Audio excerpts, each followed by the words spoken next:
En 1987, l'agent du FBI Nathan Raine quittait son bureau de Dallas pour rencontrer un informateur, et on ne le revit plus jamais. Le FBI lança l'une de ses plus vastes recherches internes, mais sans résultat. 4 ans plus tard, un sans-abri cherchant refuge dans un entrepôt abandonné fit une découverte choquante. Ce que les enquêteurs découvrirent à l'intérieur allait révéler des horreurs incompréhensibles et bouleverser le FBI tout entier. Les néons bourdonnaient au plafond du bureau du FBI de Dallas. L'agent spécial Mark Callahan, penché sur son bureau, louchait sur un dossier à travers la vapeur qui s'échappait de sa tasse de café. C'était le 15 mars 1991, un autre matin gris au Texas, et Mark examinait des pistes non résolues concernant une série d'enlèvements non résolus lorsque son téléphone sonna. « Callahan », répondit-il, tout en parcourant les papiers. « Agent Callahan, ici l'agent Rodriguez de la police de Denton. Nous avons un problème qui pourrait vous intéresser. » La voix à l'autre bout du fil semblait urgente. « Nous avons arrêté un sans-abri ce matin pour intrusion dans un entrepôt abandonné à la périphérie de la ville. Normalement, le FBI n'est pas impliqué, mais il affirme avoir trouvé une chaise tachée de sang, des chaînes et un badge du FBI à l'intérieur. » La main de Mark se figea à mi-chemin entre son café et son badge. « Un badge du FBI ? » ?»« Oui, monsieur. La carte d'identité appartient à l'agent spécial Nathan Raine. L'ordinateur indique qu'il a disparu en 1987. Je pensais que vous voudriez le savoir, vu qu'il était votre partenaire. » La pièce sembla légèrement penchée. Nathan en 4 ans sans rien, et maintenant ça. Mark serra plus fort le téléphone. Où est exactement ce garde-meuble ? Entrepôt de Backwood, près d'une route de service isolée près de Denton. Derrière l'ancienne casse sur la route 77. Installation privée ou aucune chaîne de magasins. Je vous enverrai les coordonnées. J'arrive. Mark était déjà en train de prendre sa veste. Ne laissez personne entrer dans cette unité avant mon arrivée. En quelques minutes, Mark fila vers le nord sur LIR 35 en direction de Denton, au volant de sa Crown Victoria. Les coordonnées le conduisirent dans un coin oublié de la ville, où les banlieues laissaient place à des zones broussailleuses et à des industries abandonnées. Il s'arrêta devant le dépôt de stockage de Backwood et vit les voitures de la police de Denton envahir le parking. Des véhicules en tôle ondulée bordaient une clôture grillagée surmontée de barbelés rouillés. Un policier en uniforme lui fit signe de franchir le portail et le dirigea vers l'unité 47. Mark se gara et s'approcha, carte d'identité en main. Un grand officier hispanique lui tendit la main. « Agent Callahan. Je suis le lieutenant Martinez. Merci d'être venu si vite. Montre-moi ce que tu sais faire. » Mark suivit Martinez et dépassa le ruban jaune. La porte à enroulement de l'unité 47 était ouverte, révélant un espace de 3 mètres sur 6. Ses murs étaient recouverts de papier aluminium, créant une étrange chambre réfléchissante. Au centre se trouvait une chaise en métal avec des sangles en cuir aux accoudoirs et aux pieds. Des taches sombres marquaient le sol en béton en dessous. « Jésus !» souffla Mark en entrant prudemment. Contre un mur se dressait une table en métal sur laquelle se trouvait un marteau, des pinces, ce qui ressemblait à des instruments chirurgicaux et, placés presque cérémonieusement, le badge du FBI et la casquette de baseball de Nathan. Le papier aluminium semblait propre au premier abord, dit Martinez derrière lui, mais regardez de plus près. Mark examina les murs. Sous la surface réfléchissante se trouvaient des taches décolorées ou du sang nettoyé, mais pas complètement effacées.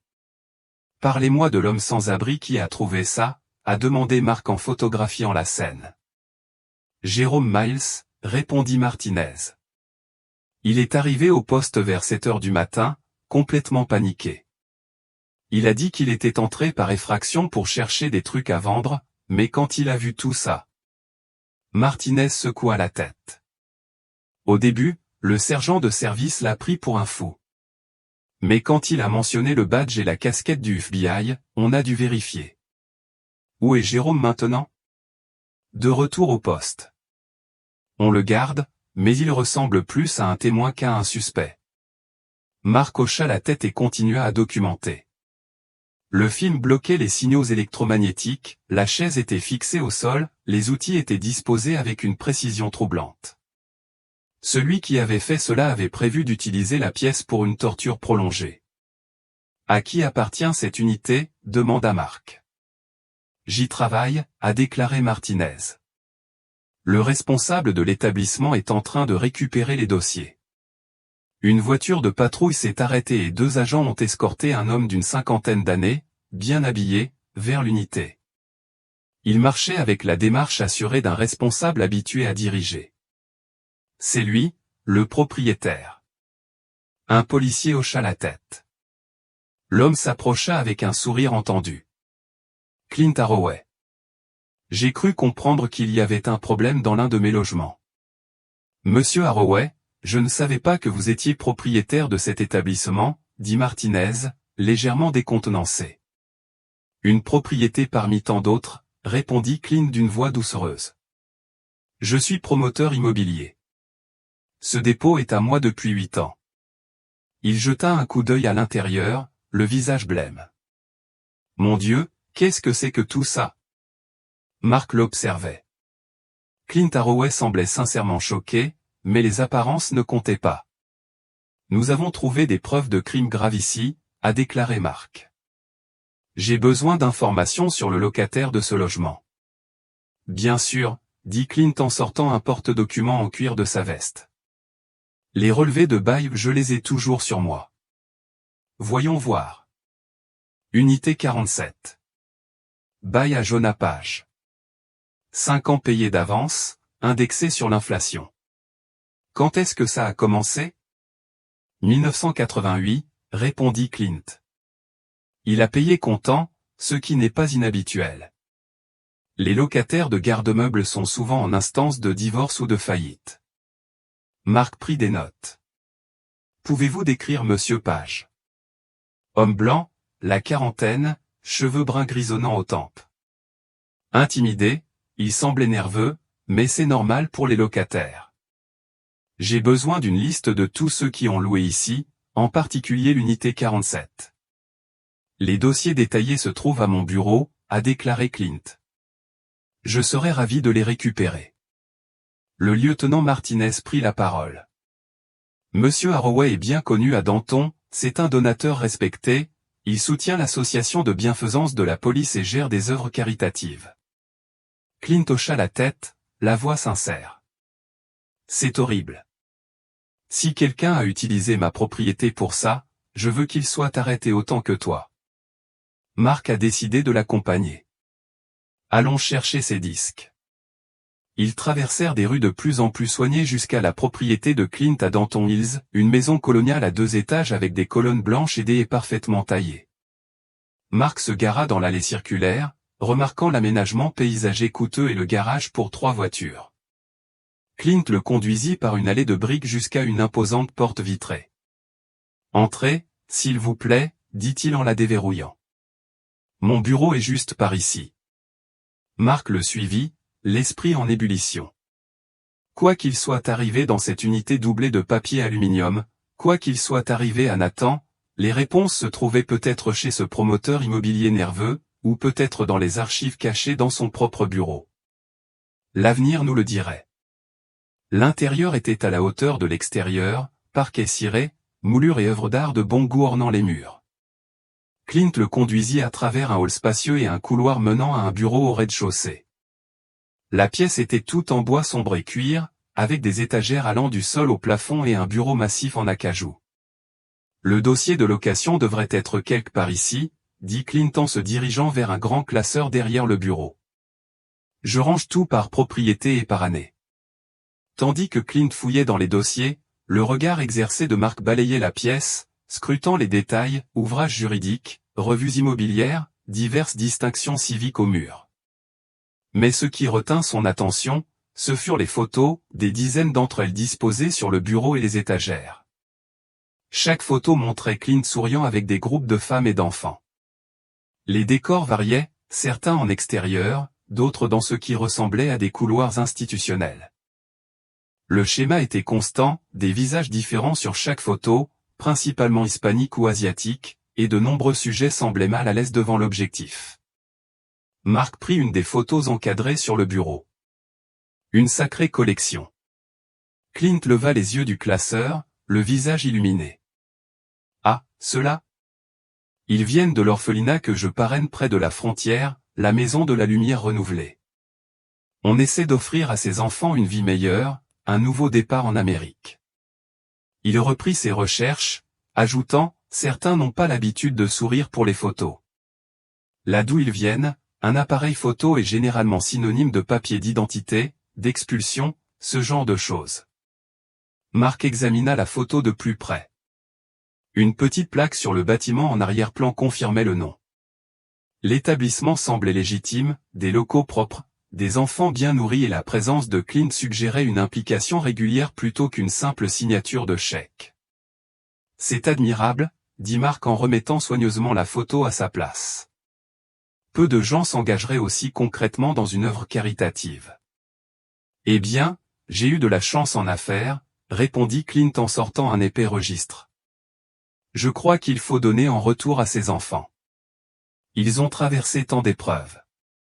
Si je peux aider ne serait-ce que quelques-uns d'entre eux à trouver un logement convenable, une éducation, et peut-être même la citoyenneté, alors ça en vaut la peine. Il tendit le registre à Mark, un livre relié en cuir avec les contrats de location de Backwood Storage Depot gravés sur la couverture. Il devrait contenir tout ce dont vous avez besoin, l'historique complet des locations de tous les logements, y compris le logement 47. Je conserve des registres détaillés, nom, adresse, mode de paiement, date. Le fisc apprécie la rigueur, et moi aussi.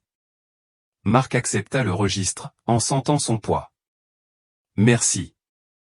Ce sera très utile.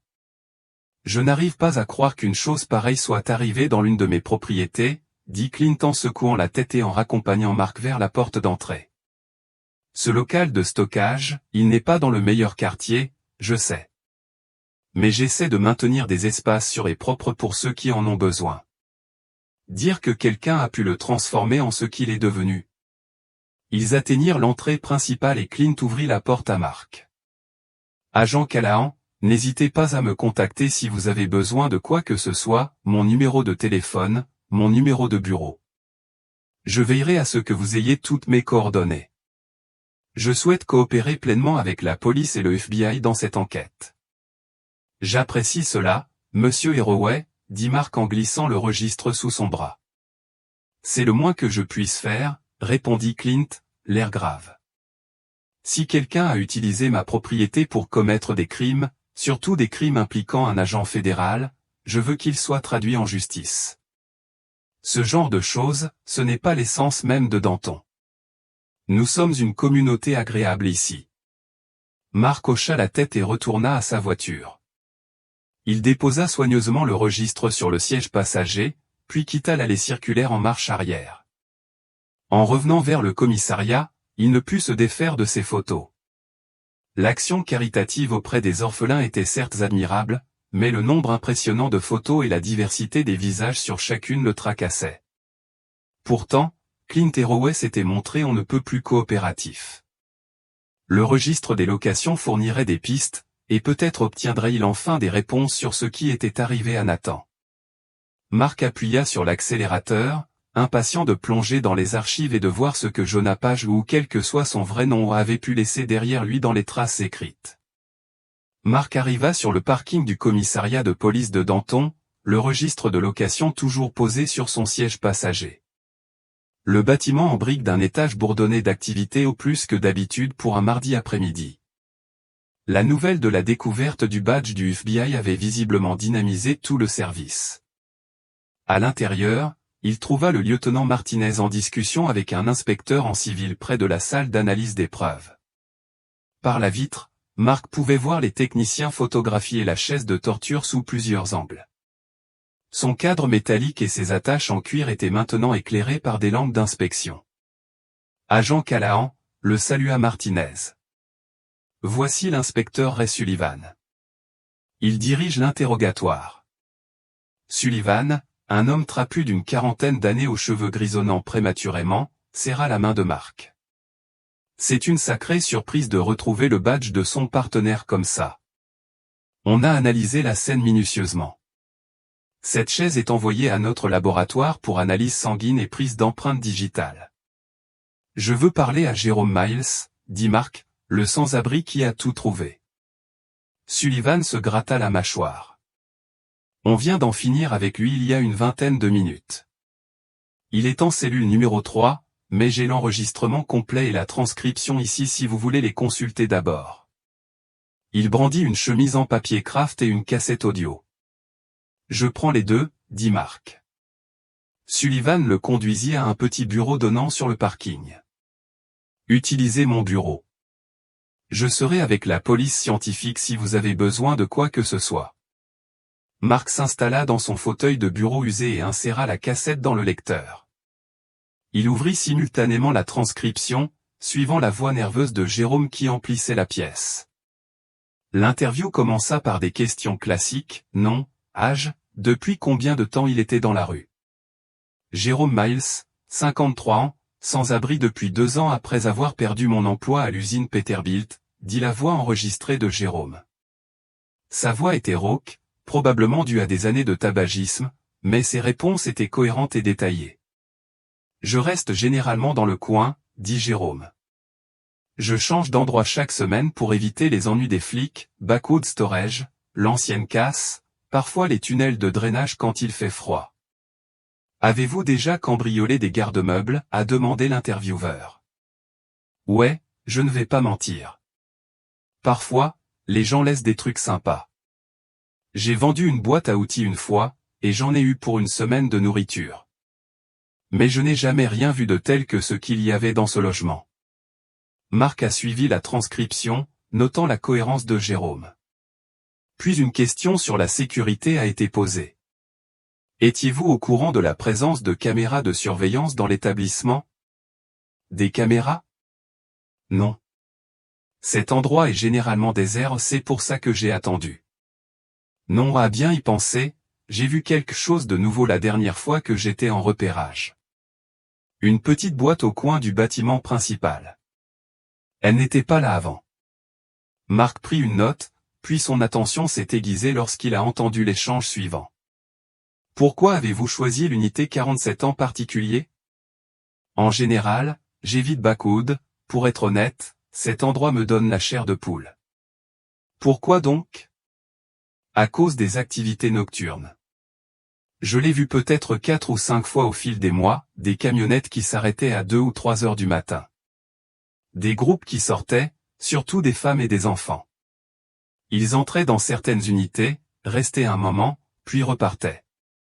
Ça ne me regardait pas, mais ça me rendait nerveux d'aller là-bas. Mark mit la bande sur pause et relut le passage, groupe de femmes et d'enfants la nuit. Son esprit revint à toutes ces photos dans le bureau de Clint. Il retrouva l'inspecteur Sullivan dans la salle d'épreuve. Cette mention d'activité nocturne, dit Mark, des femmes et des enfants, j'ai vu des photos chez Clint et Rowey. Des dizaines de photos de femmes et d'enfants d'un orphelinat qu'il parraine. L'expression de Sullivan était sceptique. Rowey est un pilier de la communauté, il siège au conseil d'administration de l'hôpital et finance la ligue de football des jeunes. Il n'est pas rare que des personnes œuvrant dans le domaine caritatif aient des photos comme celle-là. Je sais, admit Mark. C'est ce que je pensais aussi. Mais avec les observations de Jérôme. Il réfléchit un instant. Et ces caméras de surveillance dont Jérôme a parlé? Sullivan fouilla dans un dossier et en sortit une photo.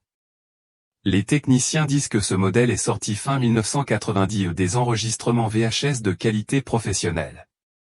Nous avons récupéré quelques cassettes de l'appareil, mais la capacité de stockage est limitée. S'il y a des archives, Rowey les aurait. Je dois lui parler des autorisations de surveillance et des éventuelles images d'archives. Mark décida qu'il le ferait. Il prit le téléphone fixe de Sullivan et composa le numéro que Clint lui avait fourni.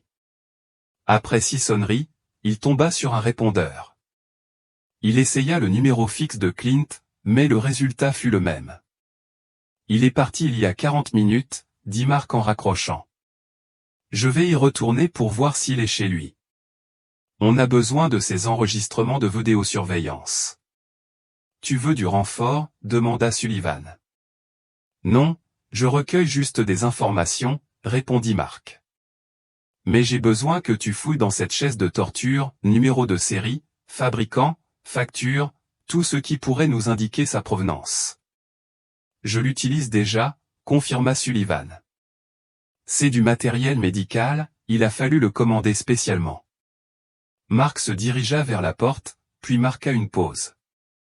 Inspecteur, demandez à quelqu'un d'inspecter discrètement l'orphelinat de la Maison de la Lumière renouvelée au juste les informations de base, l'enregistrement, la direction, les signaux d'alerte. J'y suis, répondit Sullivan. Mark sortit, le grand livre toujours sous le bras, et partit suivre la piste suivante. Des licences, ce genre de choses. Sullivan hocha lentement la tête. Tu penses qu'Arroway est impliqué? Je pense qu'il faut être rigoureux, répondit prudemment Mark. Il y a 4 ans, mon partenaire a disparu alors qu'il enquêtait sur un trafic.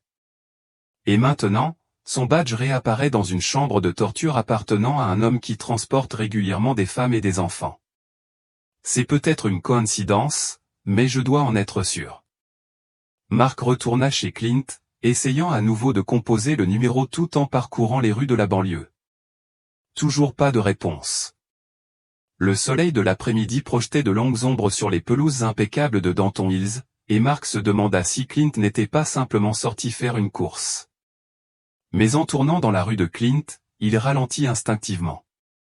Un Chevrolet Suburban noir était garé devant la propriété, moteur tournant. Un homme en costume sombre et lunettes de soleil se tenait à côté, plus dans une posture de garde que d'attente décontractée. Un pincement au cœur de Mark, une sensation familière de travail sur le terrain. Il se gara à une centaine de mètres, derrière un camion de jardinage qui lui offrait une couverture tout en gardant une vue dégagée sur l'allée de Clint. À travers son pare-brise, il vit Clint sortir de chez lui, accompagné d'un autre homme aux lunettes noires.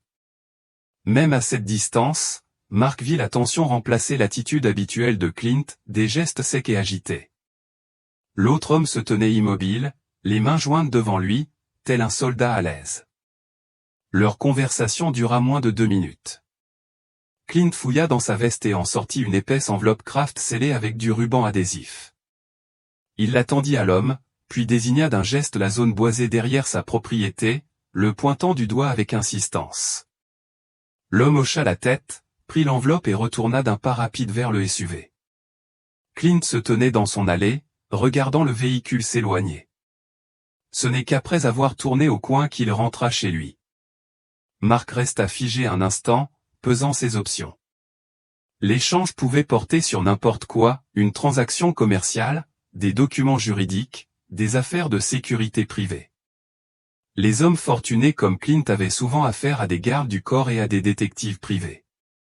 Mais le moment choisi aussitôt après la découverte du garde-meuble le perturbait, et Clint avait pointé du doigt les bois, suggérant une destination plutôt que de simples indications. Le SUV s'éloignait de plus en plus. Mark prit sa décision et démarra, gardant une distance de sécurité. Il connaissait bien ce quartier, résidentiel à des kilomètres à la ronde, sans immeubles de bureaux ni centres commerciaux. Si Clint avait désigné une propriété, ce devait être un endroit privé, isolé. En conduisant, Mark prit sa radio et appela la station. Ici l'agent Callahan. J'ai besoin de quelqu'un pour rassembler tous les biens immobiliers de Clint Arroway et de ses sociétés. Recherchez les propriétés isolées, surtout près de Danton Hills. Bien reçu, répondit le répartiteur. L'inspecteur Sullivan veut savoir si vous avez besoin de renfort. Pas encore. Je suis juste une piste, mais j'ai une unité en alerte. Le SUV noir le conduisit hors de l'agglomération suburbaine et s'engagea sur la Farm Road 2450, en direction de l'ouest, vers un territoire plus rural. Au bout d'une quinzaine de minutes, il s'engagea sur un chemin de gravier, seulement marqué par un panneau en bois usé par les intempéries.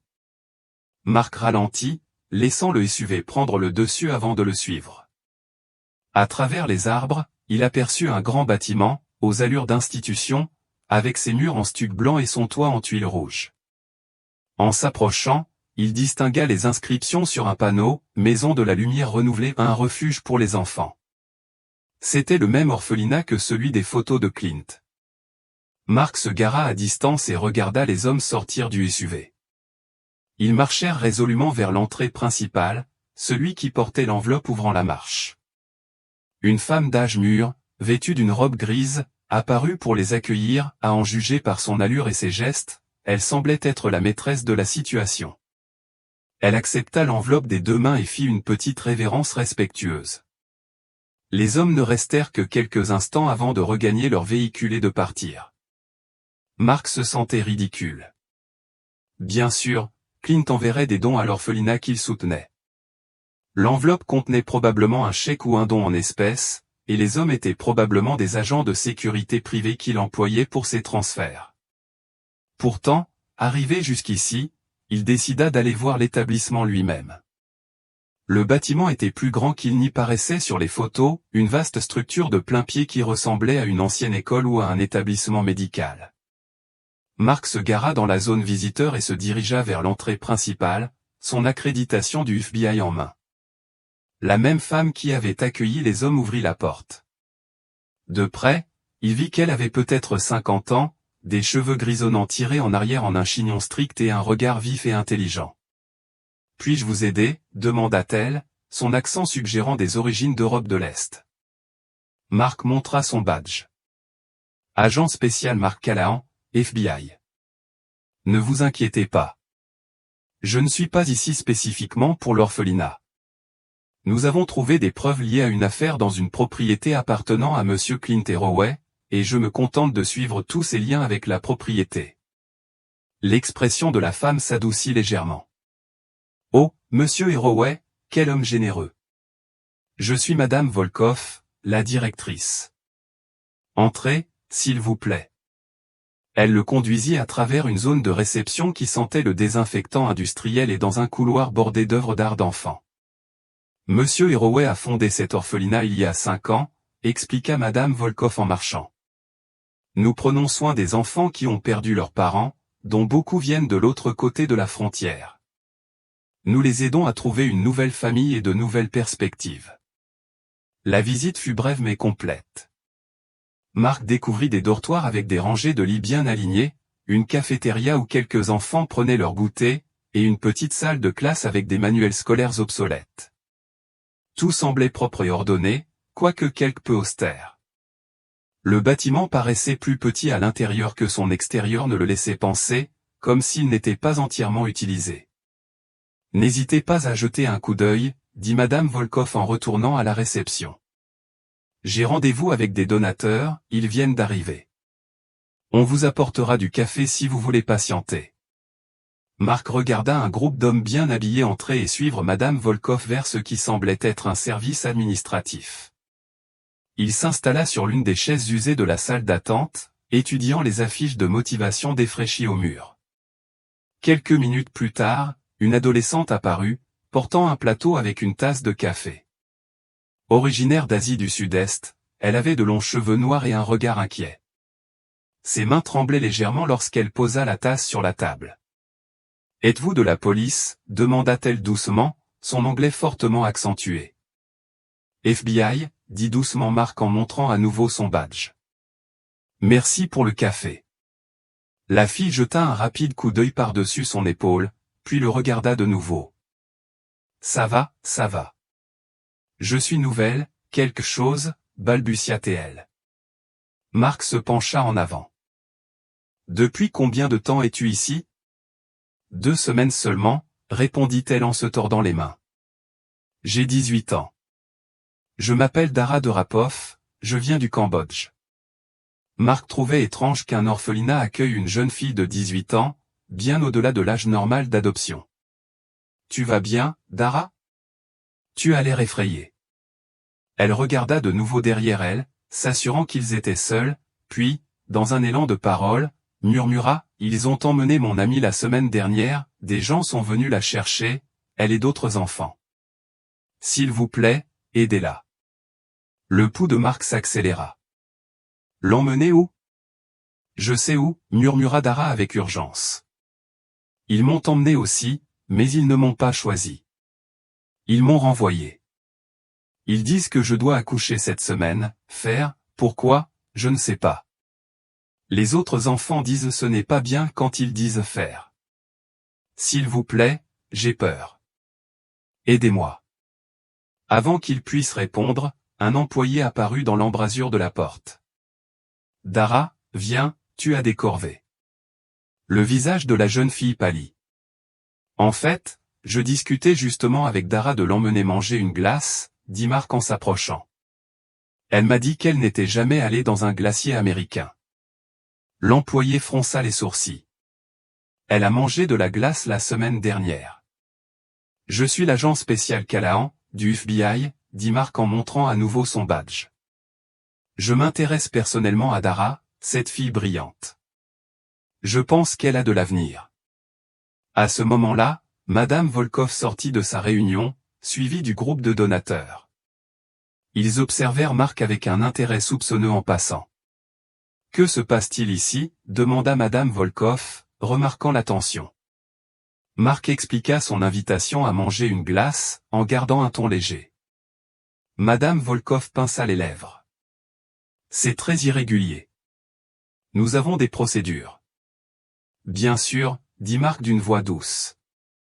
Je comprends parfaitement, mais une petite exception pourrait sûrement être faite. Je suis un agent fédéral, après tout, une figure de confiance dans la communauté, comme Monsieur Héroé pourrait le confirmer. Madame Volkov y réfléchit bien. Mais Jacob doit vous accompagner. Nous ne pouvons pas laisser les enfants partir sans surveillance. Marc hocha la tête, même s'il évaluait intérieurement les options. Sur le parking, tandis que Jacob discutait avec Madame Volkov, Marc chuchota rapidement à Dara, « Montre-moi où est ton ami. » Ne t'inquiète pas pour Jacob. La fille hocha la tête, la compréhension brillant dans ses yeux. Marc utilisa sa radio dans la voiture pour appeler la station. Ici Callahan. J'ai besoin d'unités en alerte, la situation évolue peut-être. Surveillez l'orphelinat de la Maison de la Lumière renouvelée et la résidence de Clint Héroé. Il leur donna les adresses d'un ton rapide et professionnel et « J'ai besoin d'une filature discrète sur mon véhicule. Je risque de percuter un obstacle. » Une fois tout prêt, il aida la jeune fille à monter dans sa voiture. Dar se glissa sur le siège passager avant, tandis que Jacob, l'employé, montait à l'arrière, exprimant immédiatement son mécontentement. « Elle devrait s'asseoir au fond, » protesta Jacob avec un fort accent. « Ce n'est pas convenable. »« C'est bon, » dit Marc fermement en démarrant le moteur. « Elle peut s'asseoir où elle veut. » Ils quittèrent l'orphelinat. Dara lui lança un regard reconnaissant, puis le désigna du doigt. Par là, vers l'ouest. Marc s'engagea sur la route d'accès, constatant dans son rétroviseur que la voiture de patrouille maintenait une distance discrète derrière eux. Jacob, assis sur la banquette arrière, les bras croisés, était visiblement mécontent de cet arrangement. Pendant les 15 premières minutes, ils roulèrent dans un silence relatif à travers la campagne texane. Les chemins de campagne cédèrent la place à des routes départementales encore plus petites, le terrain devenant de plus en plus désolé. Dar donnait des indications à voix basse à chaque intersection, d'une voix à peine plus forte qu'un murmure. Laissez ici. Maintenant, tout droit depuis longtemps. Oui, continue. C'est Jacob qui, le premier, exprima ce que Marc savait déjà. Ce n'est pas le chemin pour aller en ville. Où nous emmènes-tu? Juste un petit détour, dit calmement Marc. Non. Jacob se pencha en avant. Retourne-toi. C'est un enlèvement, j'appelle la police. Marc fit un geste du pouce vers la lunette arrière. La police est déjà là. Cette voiture de patrouille est avec nous depuis notre départ. Jacob se retourna, vit l'unité marquée et pâlit. Qu'est-ce que c'est? Monsieur Héroé va en entendre parler. Il y aura des conséquences. Il chercha son téléphone à tâtons, composant des numéros d'une main tremblante. D'un mouvement fluide, Marc tendit sa main libre vers l'arrière et arracha le téléphone, gardant son autre main fermement sur le volant. Pas d'appel pour l'instant, Jacob. Tu ne peux pas faire ça, c'est illégal. Marc gara la voiture sur le bas-côté et se tourna vers Jacob. Écoute-moi bien. Cette jeune femme m'a dit que des enfants sont enlevés à ton orphelinat aux victimes de trafic. Son amie a été enlevée la semaine dernière, et elle sait où se trouve l'orphelinat. Jacob bafouilla. Cette folle raconte des histoires. Peut-être. Ou peut-être savez-vous exactement ce qui se passe.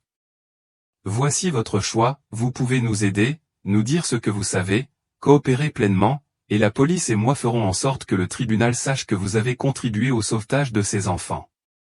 Ou vous pouvez continuer à protéger les commanditaires et les suivre dans leur chute. Que se passera-t-il?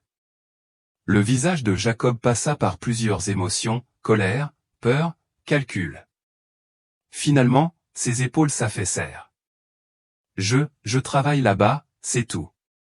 Je fais ce qu'on me dit. Et que te disent-ils? Parfois, nous préparons des enfants à l'adoption ou des adoptions spéciales. On nous dit de ne pas poser de questions. Où les emmène-il? Jacob resta silencieux un long moment, puis désigna un endroit droit devant. L'endroit même où elle t'emmène, le vieux vignoble Benedetti. Abandonné depuis 10 ans, il est utilisé pour les adoptions spéciales. Marc reprit le volant. Tu fais le bon choix, Jacob. Ils roulèrent encore 40 minutes dans le comté de Pondé. Le paysage devint encore plus désolé, broussailles, fermes abandonnées, matériel rouillé abandonné dans des champs en friche. Finalement, Dar désigna un chemin de terre usée, presque caché par des mesquites envahissants. Là, c'est l'endroit. Marc s'engagea sur la route, ralentissant tandis que la voiture rebondissait sur les ornières et les nids de poules. À travers les broussailles, il apercevait les vestiges de ce qui avait été autrefois un vignoble prospère, rangée après rangée, des ceps de vignes morts et tordus s'étendaient sur une pente douce. Au sommet se dressait un ensemble de bâtiments, une maison principale aux fenêtres brisées et à la peinture écaillée, plusieurs dépendances et ce qui ressemblait à une grande usine de transformation. Le SUV noir de Clint était garé près de la maison. Marc a contacté la voiture de patrouille par radio, on a le même véhicule que chez Arroway. Prudence. Il s'est garé à bonne distance et est sorti, la main posée sur son arme de service. 2 agents en uniforme de la voiture de patrouille l'ont rejoint. Agent Martinez, restez avec la fille, ordonna Marc. Agent Thompson, vous êtes avec moi. Jacob, vous venez aussi. Montrez-nous où il mène cette affaire d'adoption spéciale. Jacob les conduisit devant la maison principale, visiblement abandonnée, porte dégondée, toit partiellement effondré. Mais en s'approchant de l'ancien entrepôt à barriques, Marc remarqua des signes d'activité récente, des traces de pneus fraîches, des mégots de cigarettes, un nouveau cadenas sur ce qui aurait dû être une installation désaffectée. Ils approchaient de l'entrée de la cave lorsque Marc l'entendit, une toux faible et persistante venant de quelque part sous terre, suivie par quelqu'un luttant contre les attaches. Appelez les renforts par radio, dit doucement Marc à Thompson, et les ambulanciers immédiatement. Thompson a passé l'appel pendant que Marc étudiait les portes de la cave, elles semblaient renforcées, plus récentes que la structure environnante. Monsieur, regardez ça, dit Thompson en examinant le mur près de l'entrée. Il poussa contre ce qui semblait être un mur solide, mais il céda légèrement. Faux panneaux aux constructions récentes. Marc dégaina son arme. Agents fédéraux. Lâchez la seringue et éloignez-vous, cria-t-il, braquant son regard sur l'homme qu'il voyait maintenant dans la pénombre de la cave. Le trafiquant, qui préparait une seringue remplie d'un liquide clair, pivota sur lui-même, la stupeur remplaçant la concentration. Nathan Règne, méconnaissable après 4 ans, était enchaîné à un support métallique contre le mur du fond. Ses cheveux étaient longs et emmêlés, son corps squelettique, vêtu de haillons crasseux, des marques de brûlures et des cicatrices couvraient sa peau exposée. Il lui manquait une oreille et plusieurs doigts. Les yeux de Nathan, creux mais toujours alertes, s'écarquillèrent en le reconnaissant. Marc. La voix n'était qu'un murmure, ruiné par des années de souffrance. Le trafiquant laissa immédiatement tomber la seringue, la laissant s'écraser sur le sol en béton. Il leva les mains tandis que Thompson s'approchait, menotte au poignet, et repoussait la seringue d'un coup de pied. Nathan, souffla Mark en rengainant son arme pour s'approcher de son partenaire. Bon sang, on te croyait mort. Avant que Nathan puisse répondre, des pas résonnèrent dans le couloir. 3 autres hommes apparurent, figés à la vue des officiers. Main en l'air, ordonna Thompson. 2 d'entre eux s'enfuirent, Thompson réussit à en attraper un, tandis que Mark poursuivait les autres dans l'escalier, dans la lumière déclinante. Il tira un coup de semonce en l'air, arrêté, ou le prochain ne sera pas un avertissement. Un homme se retourna et sortit un pistolet de sa ceinture. La balle passa à côté, projetant une étincelle dans un canon métallique. L'homme réessaya, mais l'entraînement de Mark fit effet, 2 coups au centre de la masse, et l'homme s'écroula. Le 3e homme se jeta à terre, les mains derrière la tête. Ne tirez pas. Je me rends. Mark l'attacha avec un ligoteur tandis que les renforts s'avançaient sur la propriété, les agents se déployant pour sécuriser le périmètre. Les ambulanciers se précipitèrent vers la cave où Nathan attendait. Il y a d'autres victimes, dit Mark au lieutenant qui arrivait. Une fille est venue ici pour retrouver son ami. Si Nathan est là, il doit y en avoir d'autres. Les recherches durèrent 1 heure. Ils inspectèrent chaque bâtiment, chaque cachette possible. Finalement, dans l'usine de transformation du vin abandonné, un agent remarqua des traces de griffures autour de la porte d'un entrepôt, comme si quelqu'un avait tenté de s'enfuir. À l'intérieur, ils trouvèrent 15 femmes et enfants entassés dans un espace destiné au matériel, sans fenêtre, un seul seau pour les déchets. L'odeur était étouffante. Certains pleuraient en voyant les uniformes, d'autres semblaient trop brisés pour réagir. Une femme, la plus âgée, saisit le bras de Mark. Le char, dit-elle dans un anglais approximatif. Ils mettent ceux qui sont malades ou qui meurent dans le char. S'il vous plaît. Mark et Thompson trouvèrent l'échelle d'accès aux cuves de fermentation. Mark grimpa, se préparant à ce qu'il pourrait trouver. L'odeur le frappa avant même qu'il ne jette un coup d'œil à l'intérieur. Il se força à éclairer la cuve avec sa lampe. Des corps au moins 6 à divers stades de décomposition flottaient dans les restes de vieux vin et d'eau de pluie. Mark a allumé sa radio d'une main tremblante. Nous avons besoin du coroner et d'une équipe médico-légale complète. Plusieurs victimes dans la cuve de fermentation. Quelque temps plus tard, le vignoble abandonné s'était transformé en scène de crime organisé. Des véhicules de secours bordaient le chemin de terre, leurs gyrophares éclairant les vignes mortes en alternance de rouge et de bleu. Agents du FBI et policiers locaux se déplaçaient avec une efficacité éprouvée, recueillant des preuves et traitant les scènes de crime. Mark se tenait près du centre de traitement, observant les ambulanciers conduire prudemment les femmes et les enfants secourus vers les ambulances qui attendaient. Sa radio crépitait. Unité 12 à toutes les unités, le suspect Clint Arroway a été appréhendé à son domicile. Il est transporté au commissariat de Danton pour y être incarcéré. Un léger soulagement envahit Mark, au moins, ils avaient attrapé l'homme au sommet. Il regarda les policiers escorter les trafiquants jusqu'à leur voiture de patrouille, les mains menottées dans le dos. L'homme que Mark avait abattu était embarqué dans le fourgon du coroner, une issue inévitable qui le laissait malgré tout un sentiment de vide. De l'autre côté de la cour, il aperçut Dara agenouillée près d'un brancard, où reposait une autre jeune fille asiatique, son amie. Même de loin, Mark les vit pleurer, se tenant la main. Il s'est dirigé vers nous. Merci, dit Dara en levant les yeux vers lui, les larmes aux yeux. Tu l'as sauvé. Tu nous as tous sauvés. Son ami, qui n'avait pas plus de 16 ans, murmura quelque chose dans sa langue. Dara traduisit, elle dit, tu es un ange gardien. Je suis content qu'on l'ait retrouvé à temps, dit Mark doucement. Écoute, Monsieur Arroway et l'orphelinat sont sécurisés. Tu es en sécurité maintenant. Les services de protection de l'enfance t'aideront à déterminer la suite. Dara hocha la tête, puis le surprit en se levant et en le serrant brièvement dans ses bras avant de retourner aux côtés de son ami. Mark les laissa aux ambulanciers et scruta le chaos organisé jusqu'à ce qu'il trouve ce qu'il cherchait. Près d'une ambulance, Nathan Règne était assis sur un brancard tandis que les ambulanciers vérifiaient ses constantes. Son visage était décharné, ses pommettes saillantes sous une peau fine comme du papier, ses cheveux restants étaient devenus complètement gris.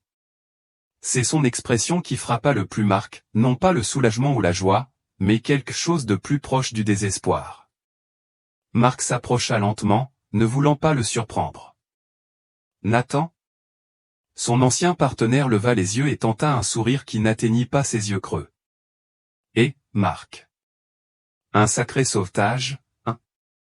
Comme au bon vieux temps. Sa tentative d'humour tomba à plat. Sa voix était cassée. Comment vas-tu ? Nathan haussa les épaules, puis grimaça à ce mouvement. Physiquement, je survivrai. Ils m'ont gardé en vie pour une raison. Il s'arrêta, la mâchoire crispée. Marc, j'ai quelque chose à te dire. Ces gens, ils font partie du réseau Carrefour. Les yeux de Marc s'écarquillèrent. Le réseau Crossroad était une organisation sophistiquée de trafic d'êtres humains sur laquelle le FBI enquêtait depuis des années. Nathan dirigeait l'enquête sur les victimes de l'autre côté de la frontière mexicaine par le biais d'une série de maisons sûres et de fonctionnaires corrompus lorsqu'il a disparu. Ils m'ont arrêté en 1987, continua Nathan d'une voix à peine plus forte qu'un murmure. Je suivais une piste concernant des sociétés écrans qu'ils utilisaient. Je pensais rencontrer un informateur, mais c'était un piège. Ils voulaient tout savoir sur l'enquête. Nathan, tu n'es pas obligé de... Non, il faut que je le dise. Les doigts restants de Nathan agrippèrent la couverture. Ils m'ont torturé, Marc, pendant des semaines au début, puis par intermittence pendant des années. La chaise que tu as trouvée, c'était juste un de leurs outils. Ils m'ont brisé. Je leur ai tout donné, les adresses des planques, les identités des agents secrets, les plannings de surveillance, tout. Sa voix se brisa. Grâce à ce que je leur ai dit, ils ont pu restructurer toute leur opération, éviter nos raids et s'étendre sur de nouveaux territoires. Dieu sait combien de femmes et d'enfants ont été victimes de la traite parce que je n'ai pas pu résister. Nathan, arrête. Marc posa une main sur l'épaule de son partenaire, tâtant ses os à travers la couverture. Tu as tenu bon pendant 4 ans. Regarde-moi, tu as survécu à ce que personne ne devrait endurer. Ce n'est pas ta faute. Mais toutes ces victimes ont été sauvées aujourd'hui grâce à une jeune femme courageuse qui nous a laissés ici. Marc désigna du doigt l'endroit où Dara était embarquée dans une ambulance. Cette fille, Dara Popov? C'est elle qui m'a indiqué où trouver cet endroit. Et tu sais ce qui a déclenché tout ça?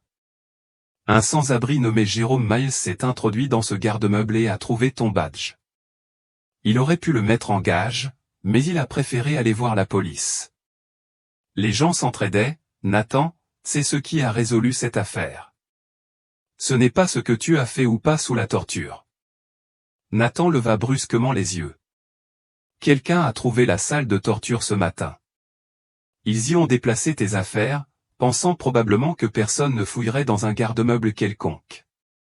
Pour la première fois, Nathan perdit tout son sang-froid. Des larmes coulèrent sur ses joues marquées de cicatrices, tandis que ses épaules tremblaient de sanglots silencieux. Marc remarqua les doigts manquants à sa main droite, le bandage à la place de son oreille gauche, les cicatrices de brûlure qui dessinaient un motif horrible sur son cou et ses bras. Ils allaient me tuer aujourd'hui, dit Nathan lorsqu'il put à nouveau parler. Cette injection, c'était du chlorure de potassium. Il disait que j'étais devenu inutile, que la police fouillait trop après la découverte du garde-meuble. Si tu étais arrivé 1 heure plus tard. Mais nous ne l'étions pas, dit Marc fermement. Tu es vivant, Nathan. C'est ce qui compte maintenant. Un ambulancier s'est approché. Il faut le transporter immédiatement. Il a besoin de soins hospitaliers immédiats, malnutrition, plaies infectées, possible atteinte organique due à une captivité prolongée. Marc serra doucement l'épaule de Nathan. Je viendrai te voir à l'hôpital. On en reparlera quand tu te sentiras mieux. Nathan hocha faiblement la tête tandis que les ambulanciers le préparaient pour le transport. Marc, merci de ne pas avoir abandonné. On ne se laisse jamais abandonner. Marc regarda Nathan monter dans l'ambulance, suivi des victimes secourues dans d'autres véhicules d'urgence. Le soleil se couchait, projetant de longues ombres sur la scène de crime du vignoble abandonné. Des bandes de signalisation flottaient dans la brise du soir, marquant les lieux où des horreurs inimaginables s'étaient produites. Une fois les opérations de sauvetage terminées, Marc se concerta brièvement avec le chef de l'équipe médico-légale et l'officier de police gradé, s'assurant que la scène serait correctement traitée pendant la nuit. Puis il grimpa dans sa Crown Victoria et se dirigea vers le commissariat de Danton, où Clint Arroway et ses complices attendaient en garde à vue.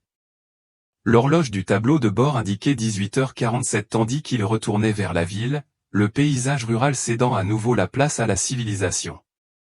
Dans son rétroviseur, les feux de détresse du vignoble s'affaiblissaient jusqu'à n'être plus qu'une lueur à l'horizon. Le commissariat de Danton bourdonnait d'activité lorsque Marc arriva. L'ampleur de l'opération occupait toutes les salles d'interrogatoire disponibles, agents fédéraux et enquêteurs locaux travaillant de concert pour interpeller les suspects. Marc s'engagea dans le couloir, jetant un coup d'œil par les hublots. Dans la première pièce, Madame Vuloff, figée sur sa chaise, son calme habituel s'était effondré lorsque les enquêteurs l'ont interrogée sur le rôle de l'orphelinat dans le trafic. À côté, deux des hommes du vignoble étaient interrogés séparément, leurs façades impassibles s'effondrant sous le poids des preuves. Mais c'est la pièce au bout du couloir qui attira l'attention de Marc. Il entra dans la zone d'observation, rejoignant plusieurs agents déjà à travers la vitre sans teint. À l'intérieur, Clint Arroway était assis en face de l'inspecteur Sullivan et d'une interrogatrice du FBI que Marc reconnut comme l'agent Patricia Chen. Clint ne ressemblait en rien au philanthrope raffiné de ce matin. Son costume coûteux était froissé, ses cheveux argentés en bataille. Mais c'était son regard qui avait le plus changé, la chaleur confiante avait fait place à une froideur calculatrice, tandis qu'il semblait peser le pour et le contre. « Parlez-nous de Nathan Raigne » demandait l'agent Chen. « Nous savons que vous le déteniez. Nous l'avons retrouvé. Alors, laissons tomber les dénégations et découvrons la vérité. » Clint resta silencieux un long moment, puis se laissa aller au fond de sa chaise. Lorsqu'il parla, sa voix était neutre, comme s'il discutait d'une transaction commerciale. L'agent Raigne enquêtait sur nos opérations transfrontalières en 1987, se concentrant sur les propriétés rurales non déclarées que nous utilisions comme point de passage. Il se rapprochait, trop près. Nous avons donc organisé une rencontre par l'intermédiaire d'un de ses informateurs, et lui avons dit que nous avions des informations sur une importante cargaison. Où avait lieu cette rencontre? Une quincaillerie abandonnée en périphérie de Danton, l'une de mes propriétés. Naturellement, un homme se faisant passer pour un vagabond sans abri l'a abordé sur le parking pour lui demander de l'aide. Lorsque Raigne a baissé sa garde, l'homme a utilisé une fléchette tranquillisante rapide et efficace. Nous l'avons fait monter dans une camionnette de nettoyage de tapis et l'avons conduit dans l'une de mes propriétés locatives non déclarées. Sullivan se pencha en avant. Et ensuite? Nous avons extrait des informations. La pièce du sous-sol était spécialement aménagée, insonorisée, sans fenêtre. Nous avons utilisé diverses méthodes, position de stress, privation de sommeil, températures extrêmes. La chaise de torture s'est avérée particulièrement efficace pour les séances plus longues. Une de mes relations médicales, une infirmière souffrant de certaines dépendances, l'a maintenue en vie et fonctionnelle. Marc sentit ses poings se serrer tandis que Clint poursuivait sa récitation clinique. Raigne était fort au début, mais tout le monde finit par craquer. En 6 mois, il nous avait livré toutes les règles du jeu du FBI, emplacement des planques, identité des agents secrets, calendrier de surveillance, plan de perquisition. Nous avons restructuré toute notre opération grâce à ces renseignements, et vous l'avez gardé pendant 4 ans. Chen a demandé, c'était un atout permanent? Les tactiques du FBI ont évolué, tout comme notre besoin d'information. Nous l'avons déplacé entre différents lieux, des caves, des conteneurs, et enfin le vignoble. La chaise et ses affaires ont été entreposées lorsque nous avons modernisé nos méthodes. Je n'aurais jamais imaginé que quelqu'un puisse retrouver cette unité. Pourquoi le garder en vie si longtemps? Clint haussa les épaules. des informations sur les assurances. Et, franchement, certains de mes associés étaient ravis d'avoir un agent fédéral à leur disposition. C'était un message clair pour quiconque envisageait de nous trahir. À travers la vitre, Mark observait Clint raconter ses horreurs avec désinvolture, sentant la rage monter en lui. Il se tourna vers l'officier supérieur à côté de lui. « Je veux que cet homme soit inculpé de tous les chefs possibles, enlèvement, torture, trafic d'êtres humains, complot, meurtre, pour les corps dans ce char. Sa coopération et sa réputation auprès de la communauté ne comptent pas. Pas d'accord de plaidoyer. Il assume pleinement ses actes. » L'officier hocha la tête. Après ce que nous avons découvert aujourd'hui, il ne reverra plus jamais la lumière du jour. Mark quitta la salle d'observation, désireux de respirer, d'être ailleurs que dans le chaos des aveux de Clint Arroway. Il se rendit à l'hôpital presbytérien de Denton, où les victimes avaient été transportées. Le service pédiatrique était calme, contrastant fortement avec le commissariat. Mark trouva Dara et son amie, dont il avait appris qu'elle s'appelait Savannah, dans une chambre partagée. Une assistante sociale des services sociaux, une femme bienveillante nommée Janet Morrison, les accompagnait. Agent Callahan, le salua Janet. Je discutais justement des options avec les filles, placement en famille d'accueil, parrainage éventuel pour la citoyenneté, possibilité d'éducation. Comment vont-elles? Remarquablement bien, vu qu'ils sont des survivants. Mark passa quelques minutes à discuter avec eux de leur avenir et des systèmes de soutien existants. Puis, sur un coup de tête, il fit une suggestion. Aimeriez-vous rencontrer quelqu'un? L'homme que nous avons trouvé au vignoble, il était retenu prisonnier parce qu'il essayait d'arrêter ceux qui vous ont fait du mal. Je pense que ça pourrait vous aider, à lui et à vous, de vous rencontrer. Après avoir obtenu l'autorisation médicale, Mark accompagna les filles dans la chambre de Nathan, 2 étages plus haut. Son ancien partenaire était réveillé et semblait légèrement mieux grâce à ses perfusions et à ses analgésiques, même si l'étendue de ses blessures était encore choquante sous la lumière crue de l'hôpital. Nathan, dit doucement Mark, certaines personnes aimeraient te rencontrer. Dara s'avança la première, d'une voix faible mais assurée. Tu as essayé de les arrêter. Ils t'ont fait du mal parce que tu as essayé de protéger des gens comme nous. Les yeux de Nathan se remplirent de larmes. Je suis désolé. Je suis tellement désolé de ne pas avoir pu les arrêter plus tôt, ce que je leur ai dit. Savannah prit la parole pour la première fois, son anglais hésitant mais clair. Vous les avez combattus. Ils vous ont brisé, mais vous avez lutté. Nous comprenons. Nous pardonnons. La pièce se tut, à l'exception du léger bip des moniteurs. Puis Dara tendit la main et prit doucement la main abîmée de Nathan dans les siennes. Maintenant, nous sommes tous libres, c'est ce qui compte. Mark resta en retrait, observant ce moment de grâce inattendu dans toute l'obscurité qu'ils avaient découverte aujourd'hui. Il y avait là quelque chose de pur, des victimes reconnaissant la douleur de l'autre, offrant le pardon là où il n'en fallait pas, trouvant la force dans la survie commune. Il comprit que c'était ce qui finirait par vaincre des opérations comme Crossroad, pas seulement les forces de l'ordre ou la justice, mais la résilience de l'esprit humain. Jérôme Miles aurait pu ignorer ce qu'il avait découvert. Dara aurait pu garder le silence, effrayé. Nathan aurait pu abandonner tout espoir, mais ils ne l'ont pas fait. Le mal était peut-être organisé et puissant, mais la bonté, lorsqu'elle s'unissait, était encore plus forte.